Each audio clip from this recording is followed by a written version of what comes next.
ஓம் நம சிவாய. தெய்வத்தின் குரல் முதல் பகுதி, காமாட்சியின் கருணை என்ற தலைப்பில் மகாபரிவா அருளிய உரை. பிரம்மா, விஷ்ணு, சிவன் மூவரும் முறையே பராசக்தியின் ரஜோகுணம், சத்வகுணம், தமோகுணம் இவற்றில் தோன்றி படைப்பு, காப்பு, அழிப்பு ஆகிய முத்தொழில்களை செய்கின்றனர் என்றேன். ஜீவர்களான நமக்கும் இந்த 3 குணங்களும் இருக்கின்றன. நாமும் படைத்தல், காத்தல், அழித்தல் ஆகிய 3 தொழில்களையும் 3 அவஸ்தைகளில், நிலைகளில் செய்கிறோம். தூங்குகிற போது சொப்னம் உண்டாகிறதே, அப்போது நாம் சிருஷ்டி தொழிலை செய்கிறோம். கனவில் எத்தனையோ இடங்களையும் ஜனங்களையும் படைத்து விடுகிறோம். அம்பாள் அவளுடைய லீலைக்கு ஒரு பெரிய திருஷ்டாந்தமாகவே சொப்னத்தை உண்டாக்கியிருக்கிறாள் என்று தோன்றுகிறது. மனிதன் வேலை செய்வதற்காக விழித்து கொண்டிருக்க வேண்டியதுதான். வேலை செய்து களைத்தவோடு தூங்க வேண்டியதுதான். ஆகையால் ஜாகிரத் விழிப்பு, சுஷுப்தி தூக்கம் என்ற இந்த 2 அவஸ்தைகள், நிலைகள் போதாதா? சொப்னம், கனவு என்கிற 3வது அவஸ்தை எதற்காக இருக்க வேண்டும்? யோசித்து பார்த்தால் பராசக்தி பரம கருணையினாலேயே சொப்ன அவஸ்தையை ஒரு பெரிய உதாரணமாக நமக்கு தந்திருக்கிறாள் என்று தெரிகிறது. லோகத்தில் வேறு வேறாக காண்கிற சமஸ்த ஜீவராசிகளும் ஒரே பராசக்தியின் கற்பனைதான்.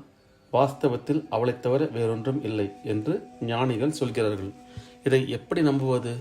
இத்தனை ஜீவராசிகளும் பிரத்யட்சமாக காணப்படுகிறார்களே, காரியங்களை செய்கிறார்களே, இவர்களை எப்படி கற்பனை என்று சொல்வது என்று தோன்றுகிறது. இந்த சந்தேகத்தை போக்கவே விழிப்பு, தூக்கம் 2 மட்டுமே போதாது என்று சொப்ன அவஸ்தையை ஒவ்வொரு ஜீவனுக்கும் அம்பாள் தந்திருக்கிறாள். பராசக்தி ஒருத்தியின் கற்பனையில் நாம் அனைவரும் உண்டானது போல் நம் ஒருத்தரின் கற்பனையிலேயே கனவில் பல ஊர்களை, ஜனங்களை, நிகழ்ச்சிகளை ஒவ்வொருவரும் உண்டாக்கி விடுகிறோம். கனவு காண்கிற போது இதெல்லாம் கற்பனை என்று தெரிகிறதோ? இல்லை, சத்தியமாகவே தோன்றுகிறது. கனவில் அழுகிறோம், சிரிக்கிறோம், என்னென்னவோ செய்கிறோம். ஆனால் ஜாகிரத் விழிப்பு நிலைக்கு வந்தவுடன் என்ன ஆகிறது? அத்தனை காட்சியும், ஊர்களும், ஜனங்களும், சம்பவங்களும் வெறும் கற்பிதமே என்று தெரிகிறது. ஆனால் இந்த கற்பனைக்கு ஆதாரமாக ஒருத்தன் இருந்தானே, அந்த ஜீவன் மட்டும் சொப்ன அவஸ்தையிலும் இருந்தான். இப்போது விழித்த பின்பும் இருக்கிறான். இப்படியே உலகமும் பராசக்தியின் கற்பனையின்றி வேறில்லை. அவள் ஒருத்தியே எக்காலமும் சத்தியமாக இருப்பவள் என்று தெரிகிறது. கனவு காண்கிற போது அது கனவு என்று தெரியாதது போல் இந்த உலக வாழ்க்கையில் நாம் மாட்டிக்கொண்டிருக்கிற வரையில் இந்த வாழ்வு மாயம் என்பதும் தெரியாமலே இருக்கிறது. சொப்னத்தை ஆத்ம சோதனை செய்து கொள்வதற்கு ஒரு பரீட்சையாகவும் அம்பாள் வைத்திருக்கிறாள். உள்மனத்தில் அமுக்கி வைத்த எண்ணங்களும் நம்முடைய பூர்வ சம்ஸ்காரங்களால் உள்ளுக்குள்ளே தடிப்பேறி போயிருக்கிற வாசனைகளுமே சொப்னத்தில் ஓரளவுக்கு வெளியாகின்றன.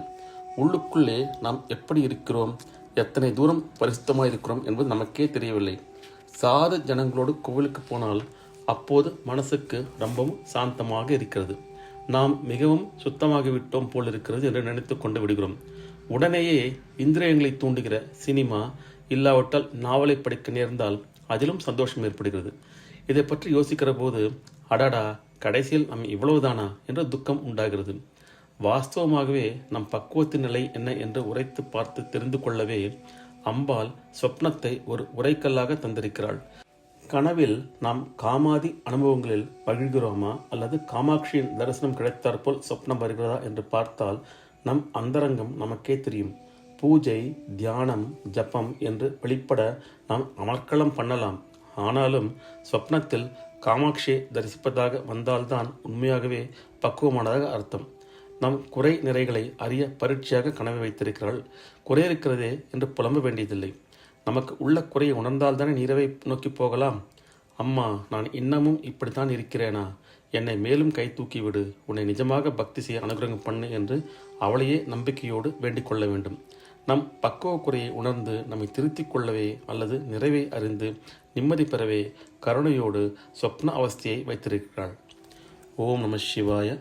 இந்த அருள் உரையின் தொடர்ச்சியை அடுத்த பதிவில் காணலாம். ஓம் நம சிவாய.